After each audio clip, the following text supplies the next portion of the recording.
La Universidad de Cambridge invitó a Acharya Prashant a participar en un diálogo exclusivo en un prestigioso foro donde se debaten algunas de las preguntas más importantes sobre el futuro del mundo, una tradición que se remonta a más de 800 años.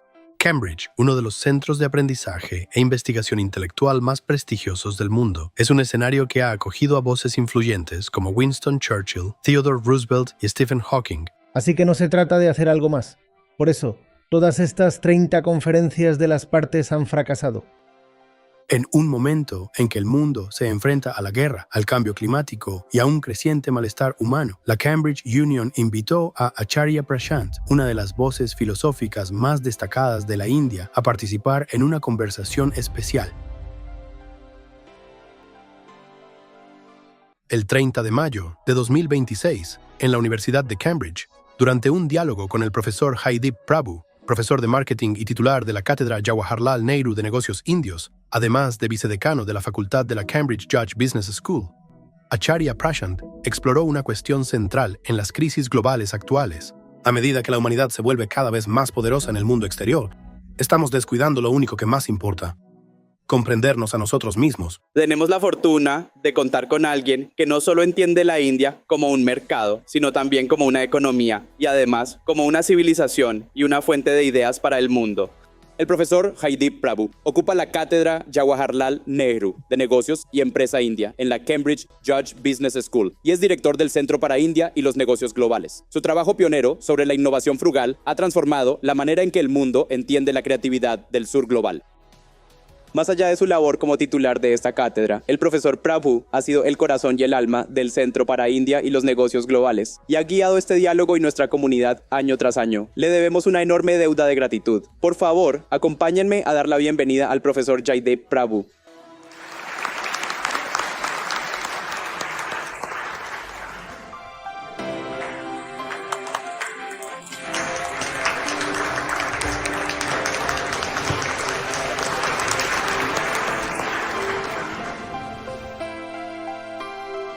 Es un gran honor presentar a Acharya Prashant.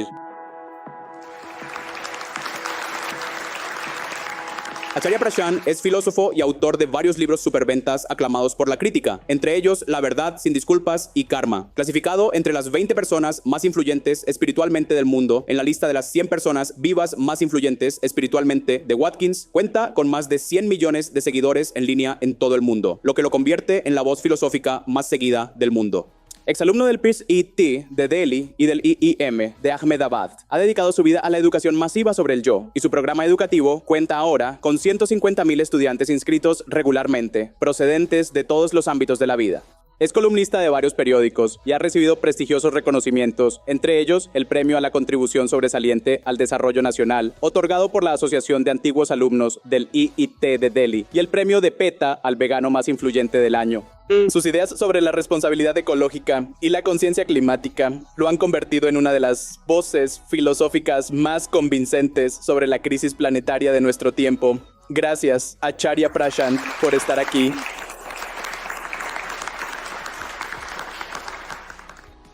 El tema de nuestra conversación es el pensamiento contemplativo para un mundo en crisis. ¿Qué piensa usted de estas grandes crisis a las que nos enfrentamos? El cambio climático, la desigualdad, ¿cuál es la raíz de todo ello?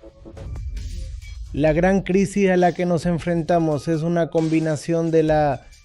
¿Qué tan serio es este esfuerzo? Y usted es muy claro al respecto. ¿No nos está impulsando también esta falta de plenitud hacia el desarrollo, ya sabe, tanto científico como espiritual?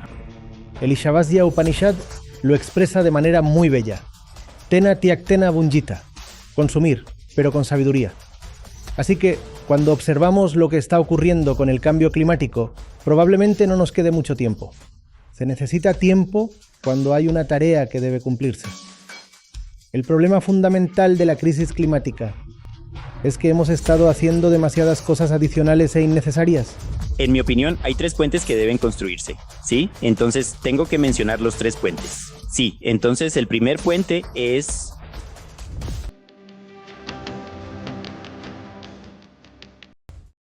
Profesor Jerry, le paso el micrófono. Gracias, Ashish, y buenas tardes a todos. Es un placer para mí estar aquí por muchas razones, pero quizá la más importante sea que tengo la oportunidad de conversar con Acharya Prashant. Tenemos algo en común. Ambos comenzamos nuestra vida adulta en el Instituto Indio de Tecnología de Delhi. Sí. Creo que esto es algo un poco diferente, pero bueno, es especial a su manera. Definitivamente. Bueno, tengo tantas preguntas que hacerle. Me tomaré un tiempo para plantearle mis preguntas y después le daré al público la oportunidad de hacerle las suyas. Sé que mucha gente aquí tiene muchas preguntas para usted. Así que usted comenzó sus estudios en el Instituto Indio de Tecnología de Delhi. Después pasó al Instituto Indio de Administración de Ahmedabad y, como muchos de nosotros con una formación similar, se incorporó a la vida corporativa. Pero luego dejó usted todo eso. ¿Por qué?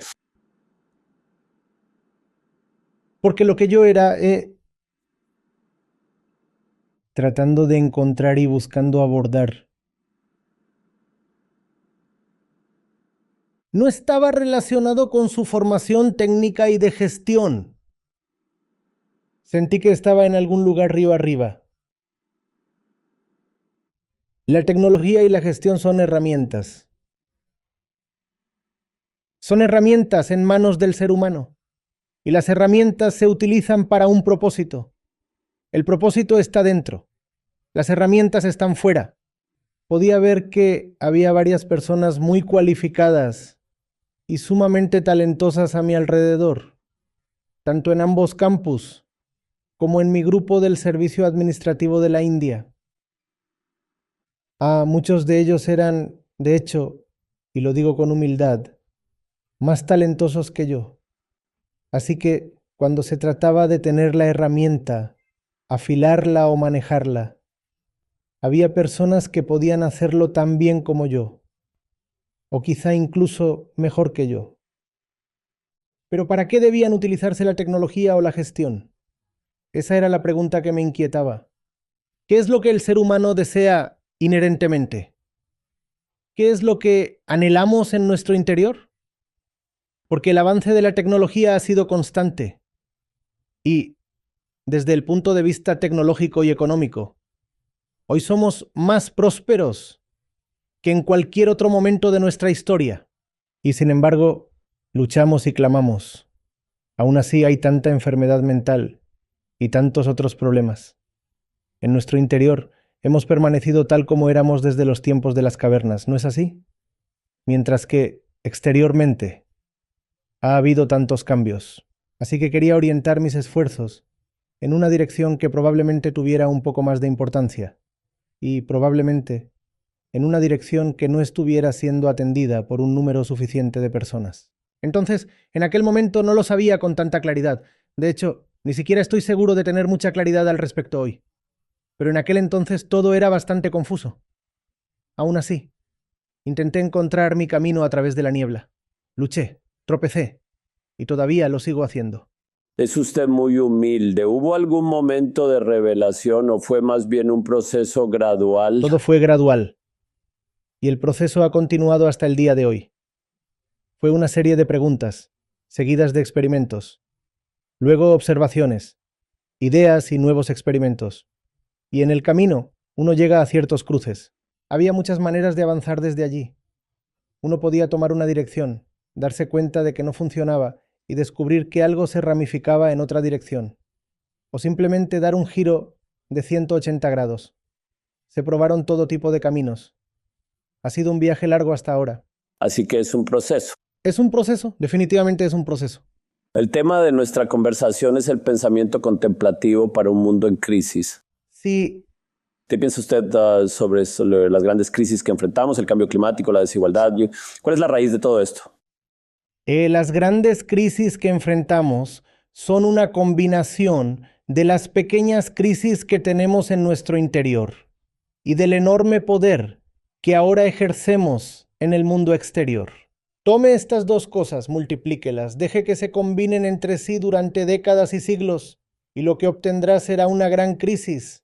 En el mundo exterior hemos permanecido pequeños.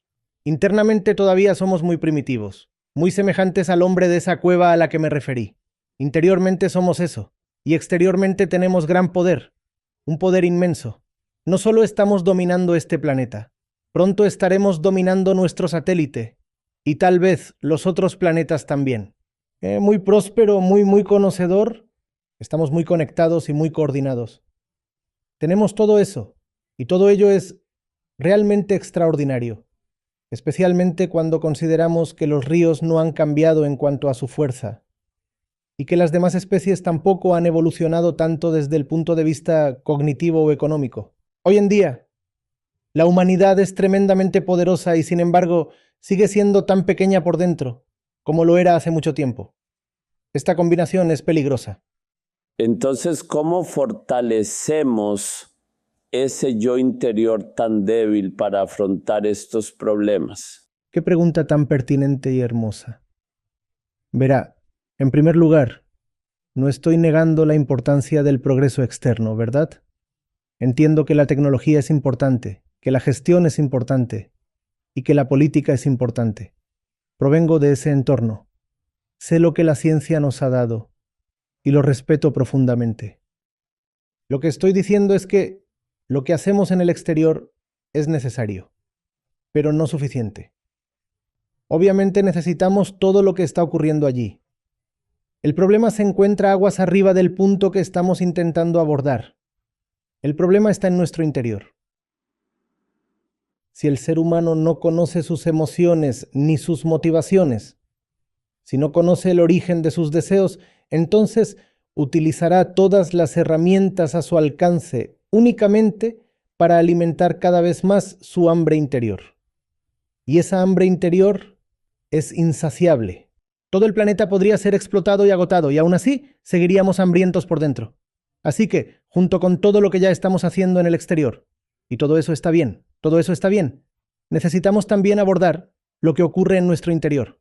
Junto con todo lo que ya estamos haciendo en el exterior, necesitamos una educación masiva sobre el ser. El estudiante, ese niño que tiene apenas 4 o 5 años, desde los niños de 4 o 5 años hasta las personas mayores de 90 o incluso 100 años, todos debemos aprender a ser estudiantes de nosotros mismos. Y eso es algo que ha faltado por completo en nuestra educación. En nuestras escuelas, colegios y universidades nos enseñan sobre casi todo, excepto sobre nosotros mismos. Entonces, lo que sucede es que todo aquello que nos enseñan y con lo que nos empoderan termina convirtiéndose simplemente en una herramienta, o más bien en un arma, para satisfacer ese deseo interior que, en primer lugar, nunca hemos comprendido. Nosotros abordamos la cuestión de tener, ¿cómo puedo tener eso? ¿Cómo puedo tener eso? ¿Cómo puedo tener eso? Pero no abordamos la cuestión de querer. Y ese querer no es una cantidad técnica. Ese deseo es una presencia cualitativa en nuestro interior que no examinamos. Ninguna tomografía computarizada, ni ninguna resonancia magnética revelarían jamás el deseo que habita en nuestro interior y que desea infinitamente. Y sin embargo, debido a ese deseo interior, todo en este planeta se mueve, todo lo que ha sido creado por el ser humano. ¿Hay algo que el ser humano haya creado que no esté destinado a satisfacer algún deseo? No. No estoy menospreciando el deseo. Lo que estoy preguntando es, si ese es mi deseo y debo invertir mi única y preciosa vida en perseguirlo, ¿no debería saber de dónde surge ese deseo? ¿Es realmente mi propio deseo? ¿Soy realmente yo mismo? ¿Este concepto llamado yo me pertenece de verdad? ¿Qué es lo que existe? ¿Qué es eso que llamamos el ser humano consciente? Estas son las preguntas. No digo que nunca se hayan abordado, ya han sido abordadas, pero lo que necesitamos es una situación en la que estas preguntas se aborden en cada aula, en cada hogar y en cada conversación. Esa es la conversación más importante que este planeta necesita tener. Y sé que, como usted dijo, cree que necesitamos una autoeducación masiva. Sí. Sé que usted la ha promovido y que Sí. continúa haciéndolo. Cuéntenos un poco sobre eso, cómo está ocurriendo, qué es lo que está haciendo exactamente. Verá, como el sistema educativo regular, formal y oficial no aborda suficientemente la educación del ser, lo que estamos haciendo es ofrecerla como un complemento. ¿No es así? Así que, en su mayor parte, es una escuela nocturna. Una escuela nocturna en línea. Tenemos sesiones regulares, tan regulares que se llevan a cabo los 30 días del mes.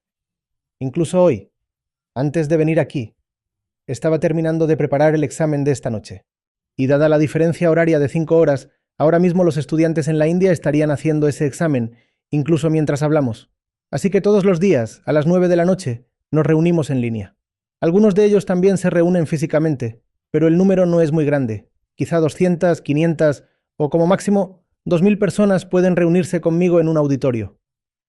Todos los demás, y estamos hablando de más de 100.000 personas, se reúnen conmigo en línea. Hablamos de la vida.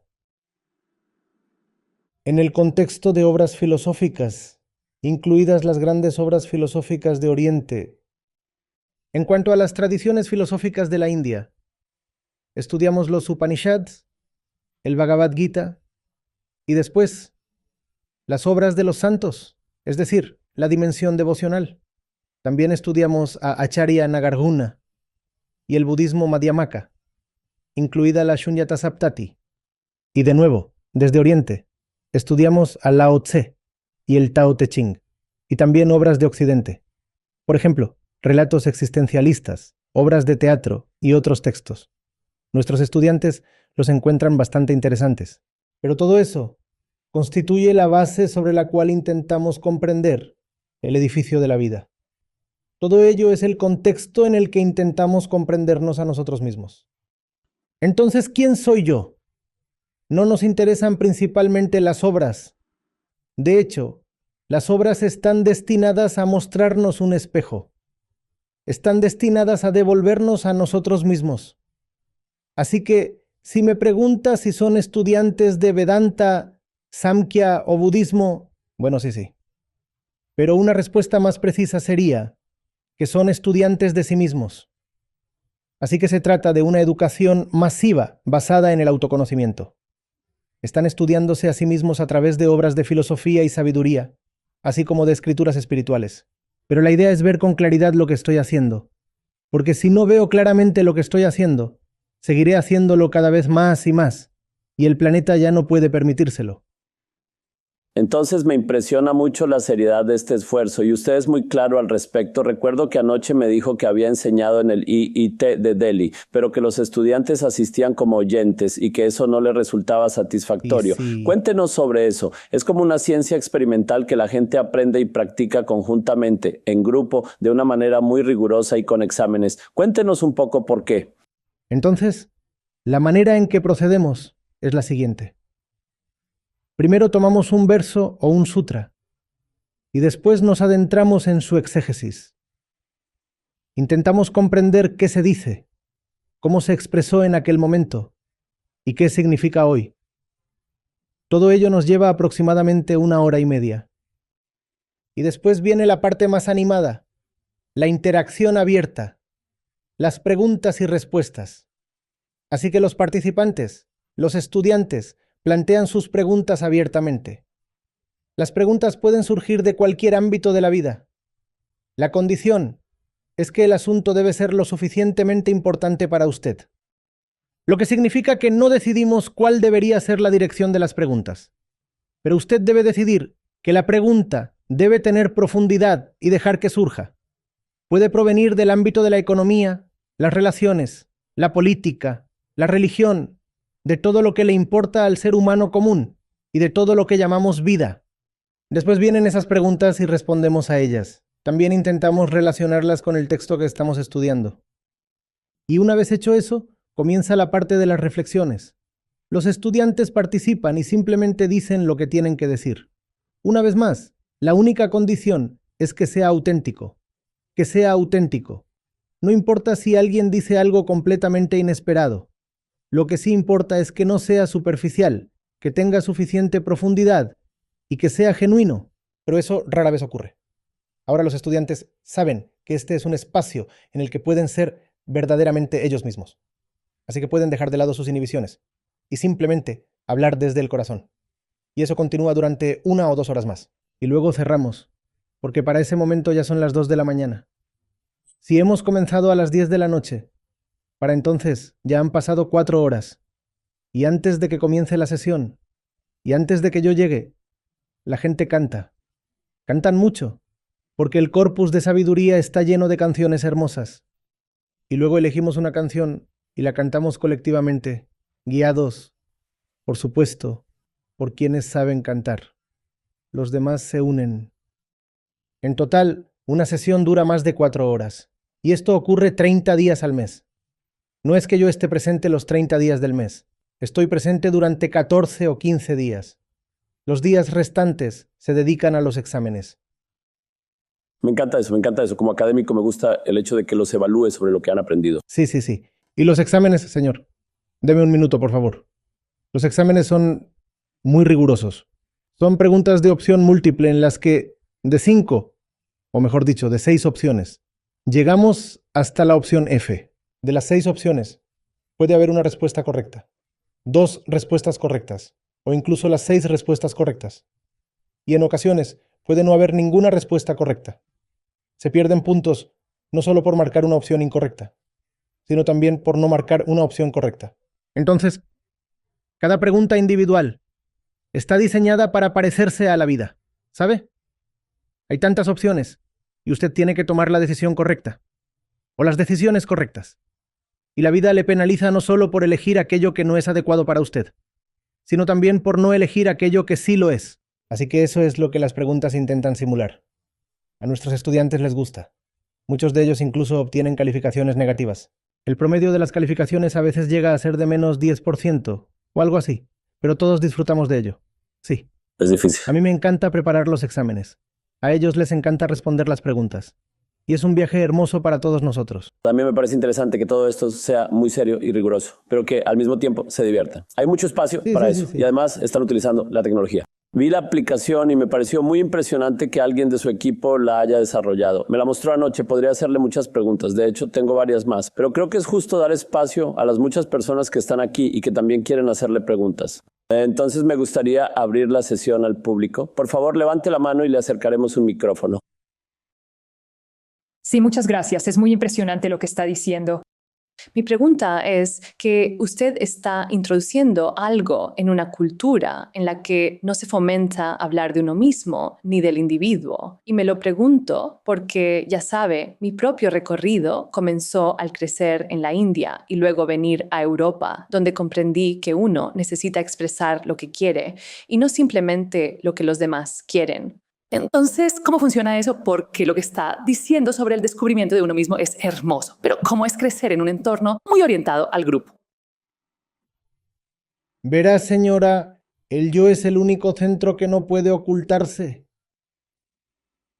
Así que las distintas culturas tienen diferentes maneras de relacionarse con el yo, o mejor dicho, diferentes maneras de afrontar el yo.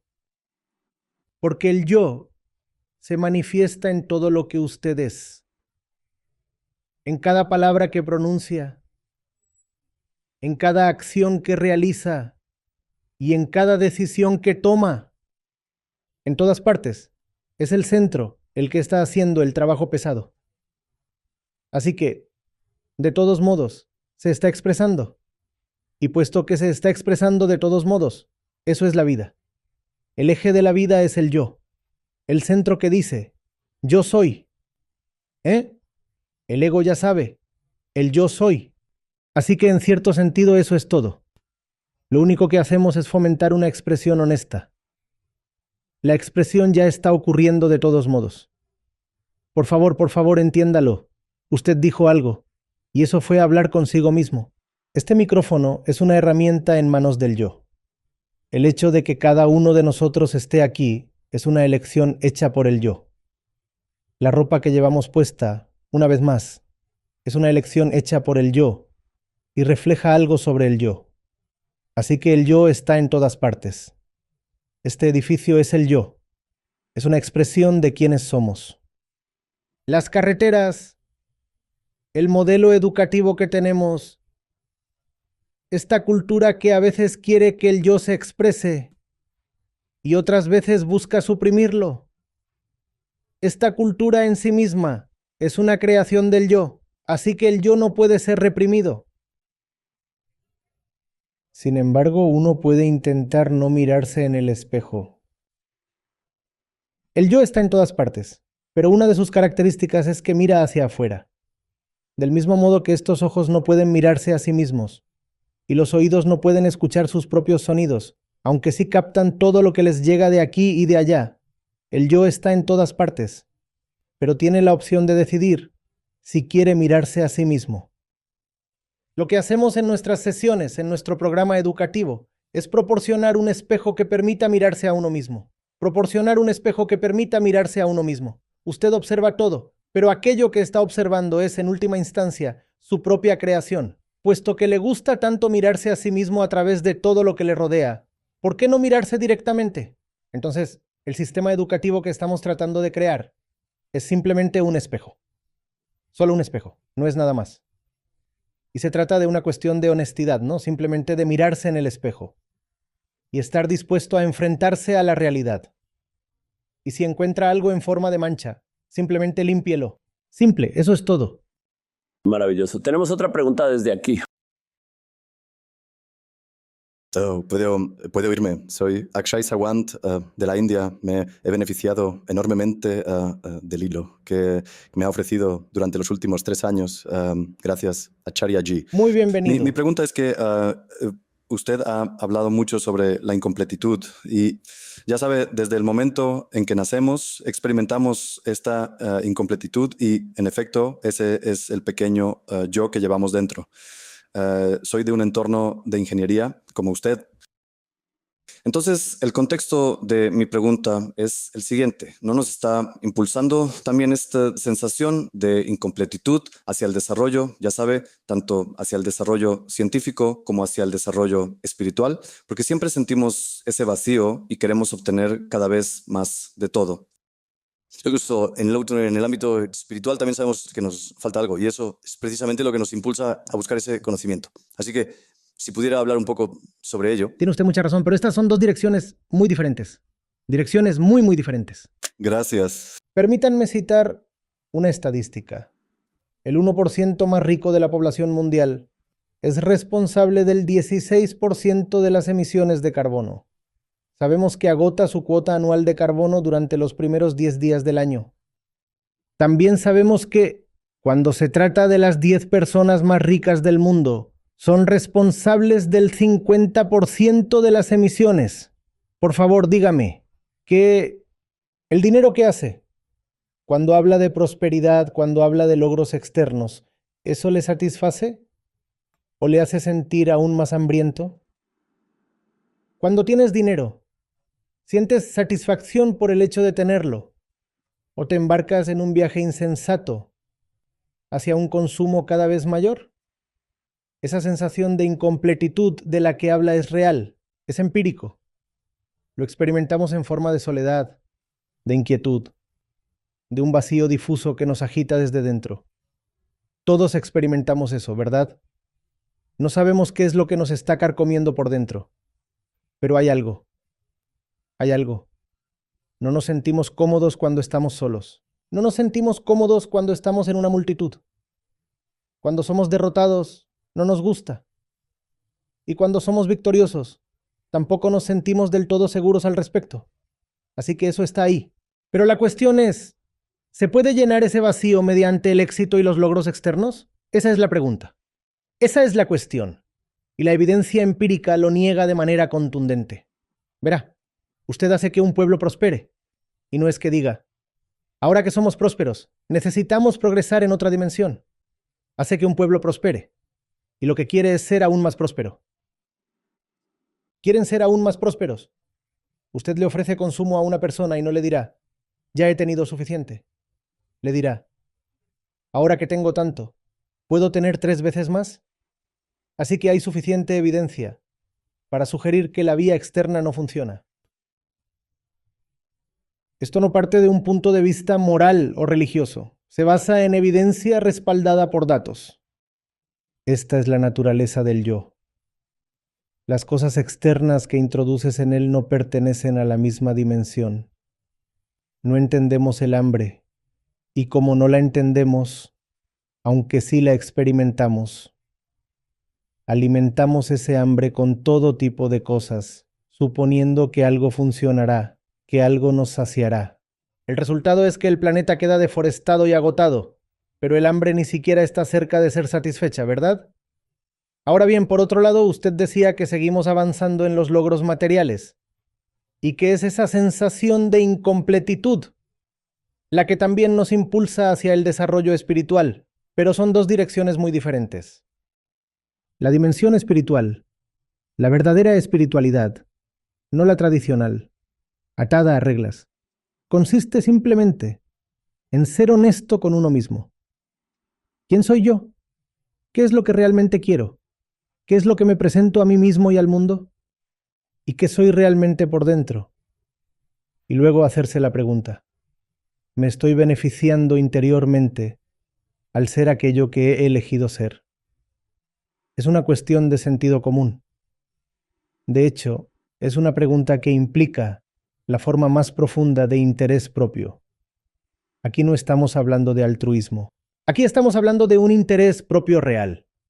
¿De verdad me beneficio al elegir ser aquello en lo que me he convertido interiormente?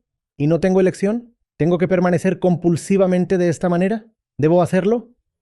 Esa es la pregunta. Y esa es la dirección espiritual. Eso no es lo mismo que la dirección externa. Estas dos direcciones ni siquiera son complementarias. Repito, de ninguna manera estoy abogando aquí por la renuncia. Ni por la renuncia ni por ningún tipo de minimalismo. No, ese no es el punto. El Shavasya Upanishad lo expresa de una manera muy hermosa.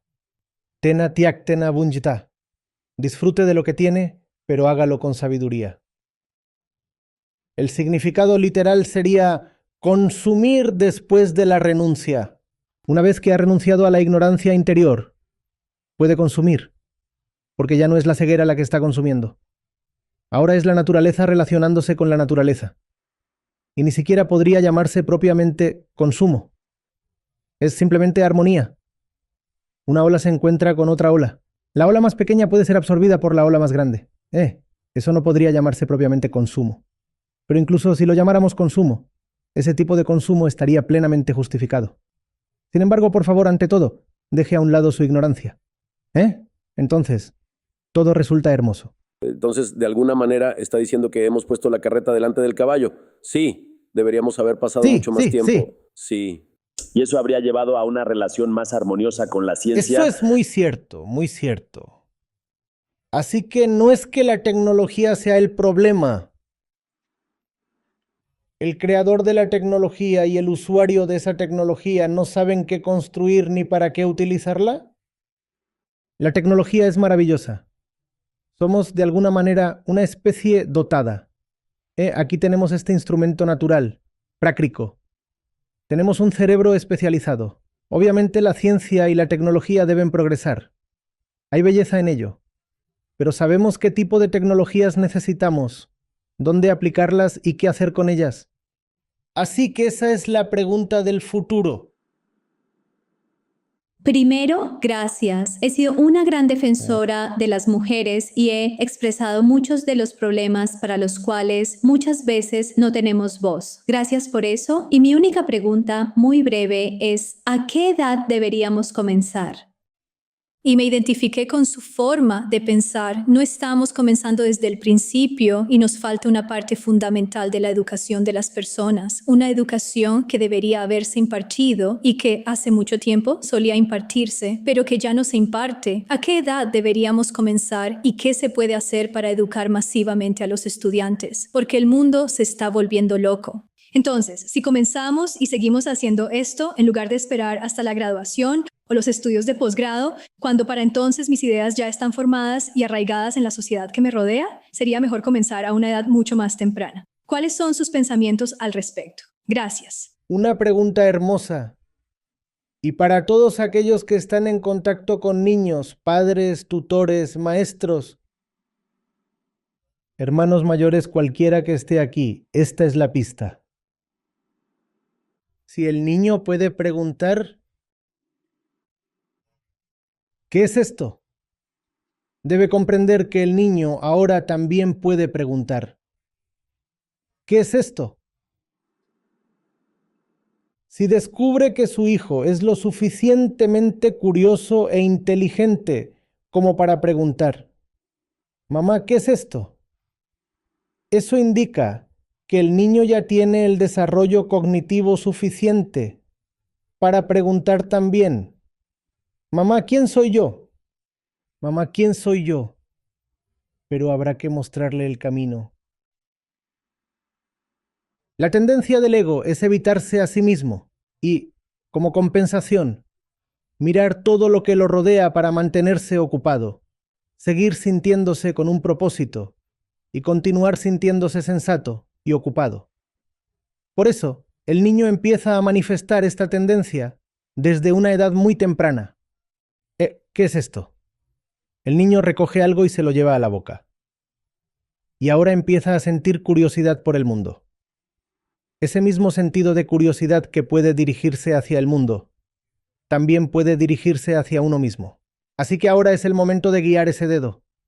Ahora es el momento de sostener un espejo frente al niño y decirle, oye, ya has mirado bastante todo esto, y todo esto es ciertamente maravilloso, pero ¿no querrías mirar a quien mira? ¿No querrías conocer al conocedor? Hay tanta belleza en esa mariposa, y entiendo que la mariposa es encantadora. Pero usted también es muy encantador. Veámoslo ahora a usted. Ese es el momento.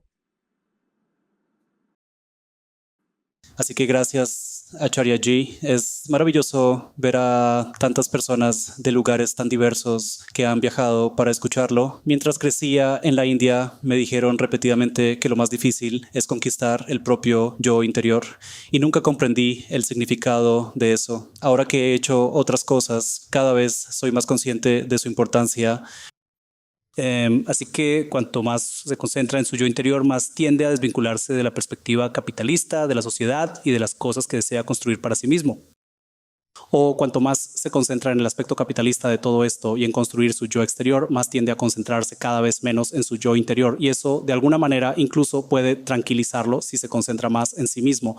Entonces, ¿cuáles son sus pensamientos al respecto? ¿Es un compromiso que debemos gestionar entre ambos, el desarrollo del yo interior y los logros externos? ¿O podemos maximizar ambos? ¿Cómo deberíamos gestionar esta relación? Buena pregunta. Por favor, comprenda que el capital también es un objeto para el yo. El yo es el único sujeto de todos los objetos del universo. El capital es un objeto. La falta de capital también es un objeto. Y el ego querría entretenerse con todos estos objetos para no tener que mirarse a sí mismo. Y cuando uno observa un objeto, una forma de relacionarse con él es pensar, este objeto es maravilloso, quiero perseguirlo. La otra forma de relacionarse con él es pensar, este objeto es malo, vamos a evitarlo, vamos a abandonarlo. No hay necesidad de gritar contra ello. El capital es simplemente capital, el capital es un objeto, el capital es un recurso. Úselo sabiamente y la vida será hermosa. Úselo imprudentemente y se habrá destruido a sí mismo. No hay nada glamuroso, espectacular, espiritual, ni sagrado en la pobreza, ¿verdad? Estas cosas no son opuestas. Y ese es el modelo que ha causado mucho daño en todo el ámbito de la sabiduría. Cuando enfrentamos estas dos cosas entre sí y decimos, oh, la espiritualidad y el capital no van juntos. No, eso no es cierto, no es cierto. El capital, por favor, recuerde, es simplemente otro objeto, otro recurso, como un automóvil. Debe saber si necesita un coche, y en caso afirmativo, cuántos coches necesita. Y si necesita un coche, debe saber a dónde conducirlo. Eso es lo que debe hacer. Y si conduce el coche de manera incorrecta, tiene un número irrazonable de coches, o lo estrella contra una barrera, eso no es culpa del coche. Pero si encuentra a un conductor culpando al coche por su conducción temeraria, lo más probable es que quiera preservar su temeridad. Quiere seguir siendo el conductor temerario que es, y por lo tanto culpa al coche. No hay nada intrínsecamente malo en el capital. No hay nada malo en nada de este universo. Nada en el universo puede ser etiquetado como bueno o malo, correcto o incorrecto, sagrado o profano. Todas estas son etiquetas innecesarias inventadas por el ego únicamente para su propia conservación. Así que abandone esas etiquetas. Concéntrese en una sola pregunta. ¿Quién soy yo? ¿En qué me he convertido? Eso que llamo yo mismo. ¿Cuánto de ello es real? ¿Cuánto de ello es simplemente condicionamiento? ¿Por qué tengo tanto miedo? ¿Y por qué intento darle colores encantadores a mi miedo? ¿Por qué quiero ser respetado? ¿Qué es lo que quiero a cambio de ser respetado o de parecer respetable? Estas son las verdaderas preguntas. En cambio, muchos ámbitos de la espiritualidad y la religión se han convertido en una cuestión de hacer esto, dejar aquello, donar dinero, recoger eso, viajar a ese lugar, vivir de esta manera o evitar pensar de esa otra manera. Estas son grandes ideas que conviene tener en cuenta. Esa es precisamente la ideología que debería evitar. No, todos estos son objetos. Por favor, recuerde, los pensamientos son para un pensador, los actos son para un hacedor y las vistas son para un espectador.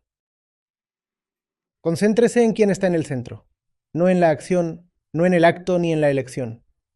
Concéntrese en quién elige.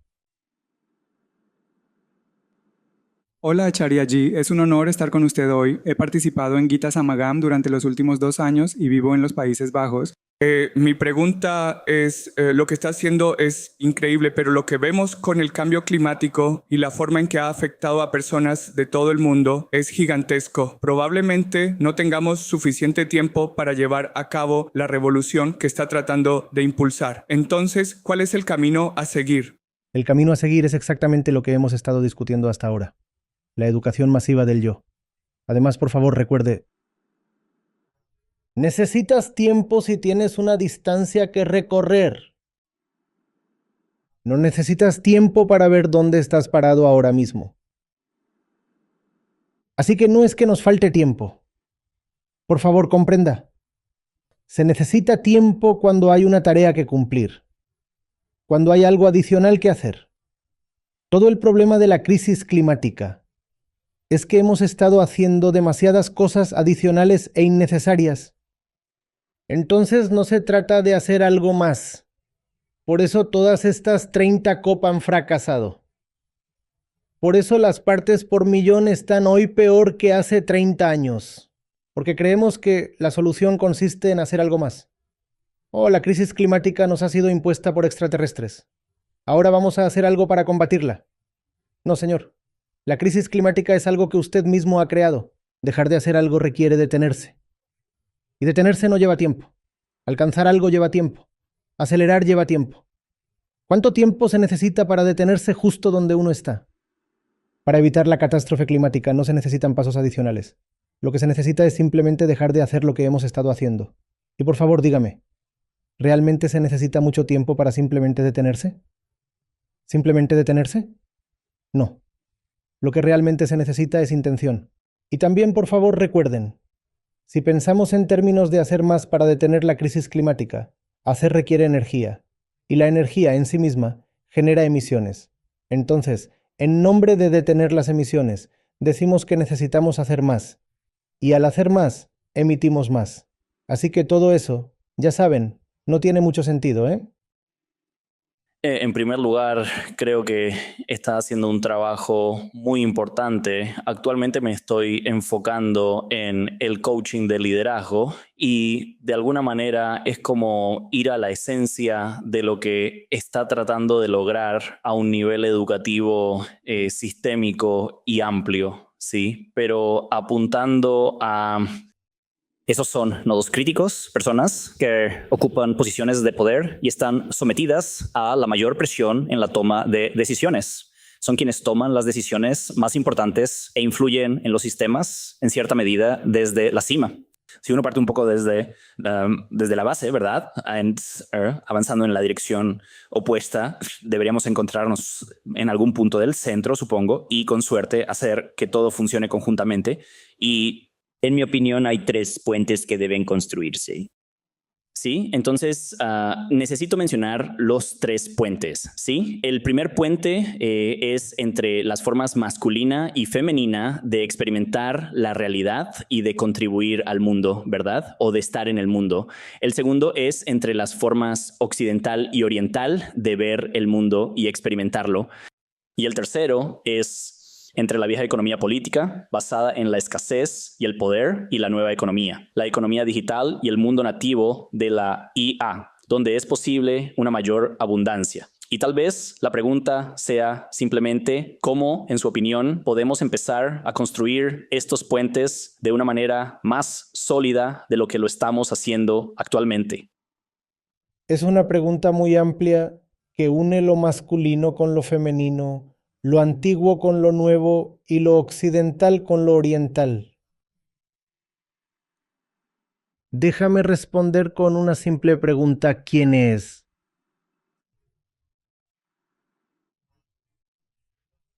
¿Quién va a cruzar ese puente? Y al cruzarlo, ¿realmente tiene la intención de cambiar? ¿Puedo ser la misma persona en este lado del puente que sería al cruzarlo? Entonces, ¿realmente existe la intención? Y sin esa intención, nada funciona. Absolutamente nada. Estos puentes pueden ser muy útiles, pero mucho más importante es la honestidad interior. ¿Realmente tengo la intención de cambiar? De lo contrario, puedo aplicar todo tipo de prácticas intelectuales, tecnológicas y espirituales, usar toda clase de jerga, y aún así, seguiré siendo quien he sido. Por favor, veamos. Conocemos la paradoja de Jevons, ¿verdad? Hemos estado pensando que podemos contener, por ejemplo, las emisiones, la contaminación y todo tipo de cosas sucias mediante medios tecnológicos y políticas.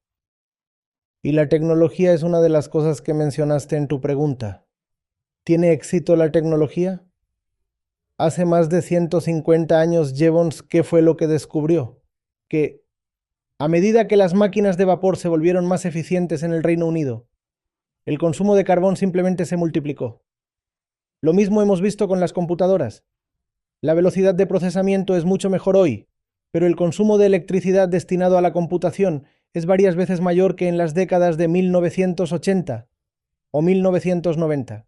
La inteligencia artificial, las tecnologías digitales, la vigilancia y todo eso están consumiendo muchas veces más electricidad, incluso cuando la capacidad de procesamiento se ha multiplicado tantas veces.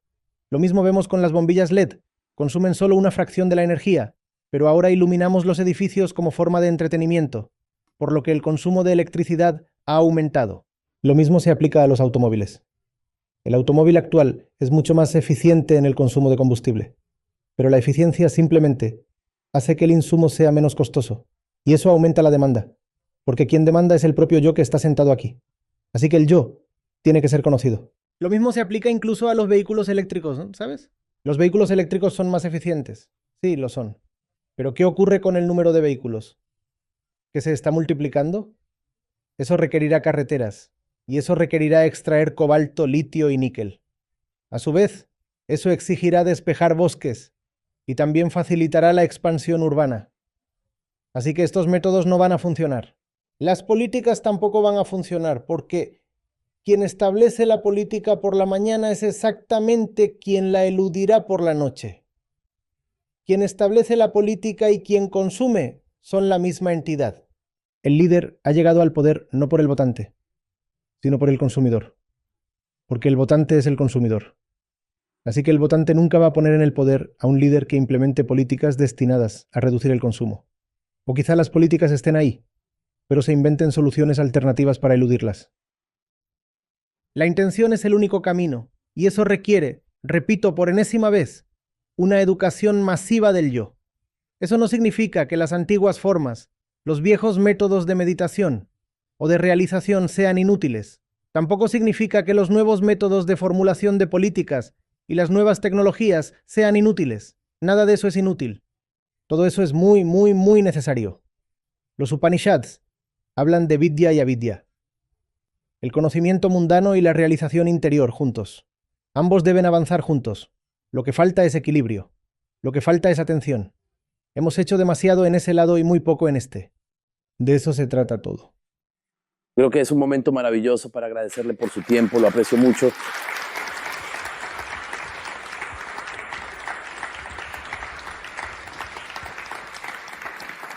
Gracias por ayudarnos a encontrar el equilibrio adecuado tanto en este diálogo como también, en general. Una conversación ligera. Gracias. Muchas gracias. Muchas gracias por eso.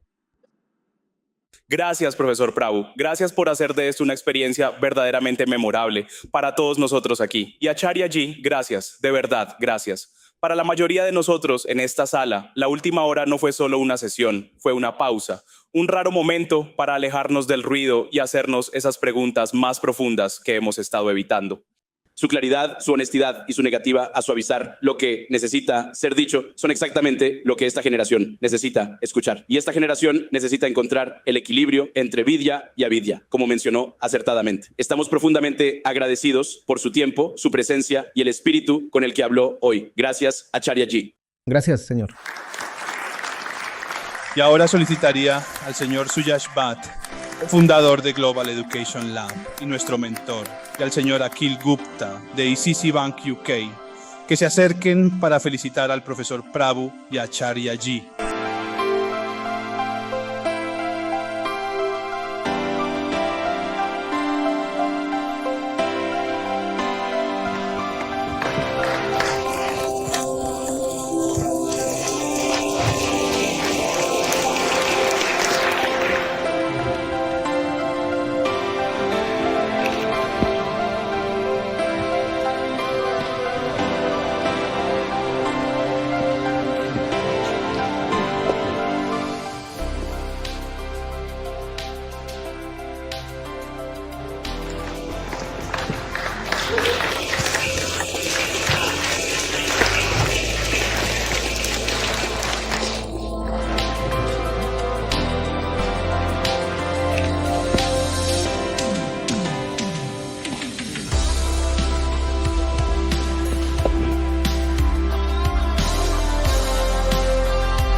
Tienes que hacerlo, vamos, vamos.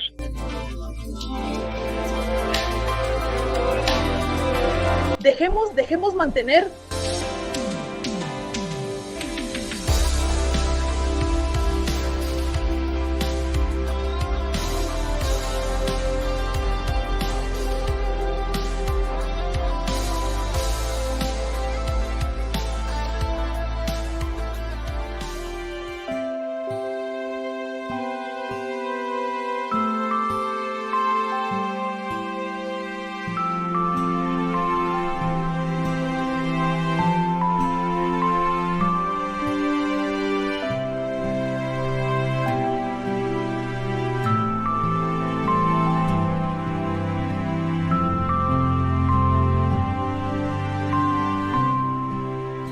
La Cambridge Union ha sido testigo de debates y discusiones que han moldeado imperios, puesto fin a guerras y reimaginado sociedades. Cada gran orador que ha estado en esta cámara vino con una visión para el mundo. Ahora que está en la Unión, ¿qué es lo que más quiere que el mundo escuche? El mundo ha estado intentando de todo, absolutamente de todo. ¿Qué más necesitamos hacer si el lugar en el que estamos parece estar al borde de una explosión? Si todo lo que hemos hecho parece habernos acercado cada vez más a la extinción y a la eventual aniquilación, entonces, ¿qué más necesitamos hacer? La educación masiva del yo sigue siendo probablemente lo único que aún no hemos intentado, y ahí es donde se encuentra la solución. Todo lo demás que hemos hecho no es un desperdicio ni es innecesario, pero simplemente no es suficiente, ¿cierto? ¿Cómo te aseguras más o menos de que estamos en el centro correcto? Descubres qué es lo que te lleva al centro equivocado. La Escuela de Negocios Judge de Cambridge ha formado directores ejecutivos, banqueros centrales y premios Nobel. Entonces, ¿qué tiene que ofrecer la tradición contemplativa india a los mayores problemas económicos y empresariales del mundo? Verá, existe el Premio Nobel de Ciencia y el Premio Nobel de la Paz. La ciencia es para el ser humano. y es el ser humano quien anhela la paz. Entonces, al final, todos ellos han estado trabajando para el ser humano. Todos los ganadores del premio Nobel, todos los grandes científicos, pensadores, exploradores, filósofos y aventureros han estado buscando lo mismo, el bienestar del ser humano. Mi pregunta es, ¿cómo distingues entre la fe y el momento en que ésta se convierte en una expectativa? Shraddha dice, lo que sea que pase está bien. Niskama Karma dice, actúo sin preocuparme por lo que suceda. Estas dos son prácticamente la misma afirmación. Hoy podemos ver que el bienestar del ser humano pasa por un camino que va en esta dirección, hacia adentro. La ruta es hacia adentro. Esa es la dirección que debemos seguir. Así que está en la misma línea, ¿verdad? Uno busca el bienestar humano a través de avances en medicina, descubriendo el electrón o el neutrón, o descifrando la estructura del ADN. Estoy aquí en Cambridge, así que todo eso ha sucedido aquí. Y luego, con el mismo propósito y hacia el mismo objetivo, ahora vemos que debemos mirarnos a nosotros mismos con más atención. Y si no sabemos quién es el que elige, entonces las elecciones no serán muy sensatas.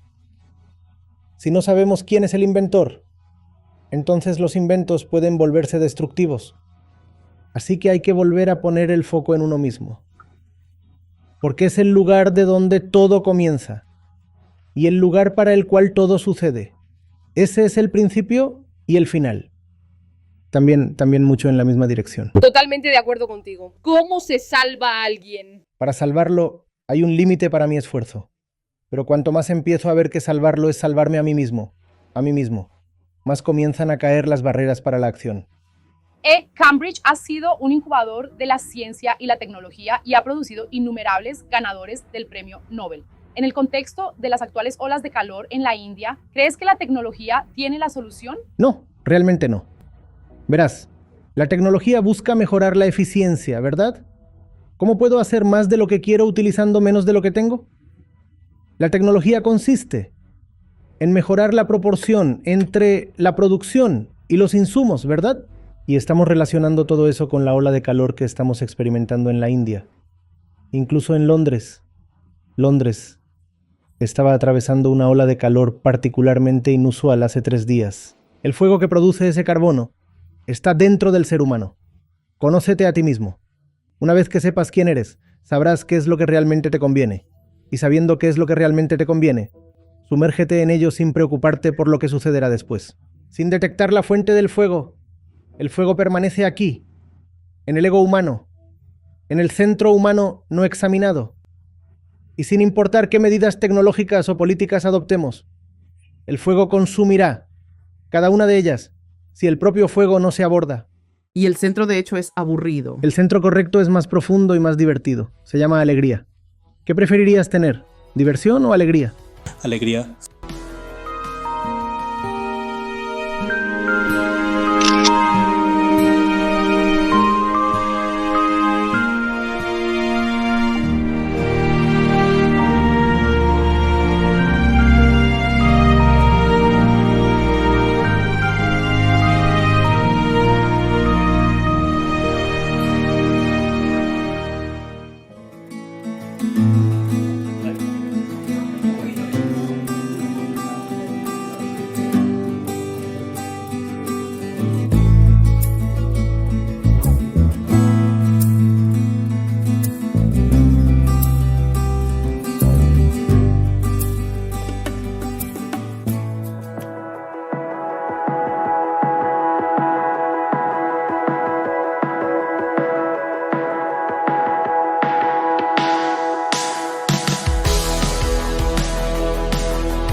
Esto es increíble. Básicamente esto se llama el reloj Corpus Christi. Fue inaugurado por Sir Stephen Hawking y por cierto está chapado en oro de 24 quilates, pero también tiene significados físicos y filosóficos. ¿Sabe cómo se interpretaría eso desde un punto de vista filosófico? Sí, me encantaría saber. Así que lo que ve allí, como las ruedas... Correcto, es lo que podría llamar tiempo físico o tiempo cronológico. Y ese insecto representaría el ego. Ese insecto representaría el ego. Así que ese insecto es lo que provoca distorsiones en el acontecer cronológico. Entonces, lo que encontramos distorsionado aquí es el tiempo psicológico. Ajá. Así que cuando el ego se encuentra con el universo, nunca es el universo lo que percibe correctamente. Percibe mi universo. Mi universo. Y mi universo nunca es lo verdadero. Mi universo siempre es una proyección del ego. ¿Verdad?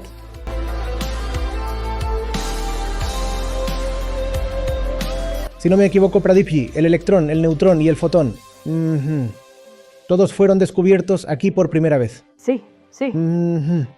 ¿Sabe? Este descubrimiento cambió no solo la física, sino también el lenguaje. Átomo. Átomo, sí, solía significar literalmente lo indestructible y lo indivisible. Una vez que se descubrió el electrón, el átomo se dividió. Sí.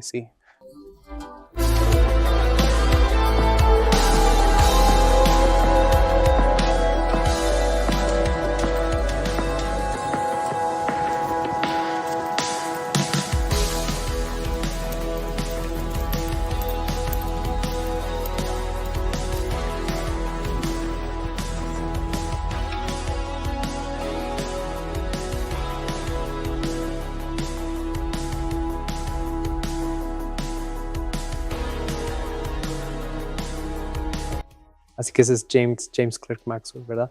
Es un retrato de James Clerk Maxwell. Todo pertenece a mi campo. Todo pertenece literalmente a su área. Sí, a usted le interesa la física. Todos ellos son físicos de primer nivel. J. Thomson, James Clerk Maxwell y el propio Newton.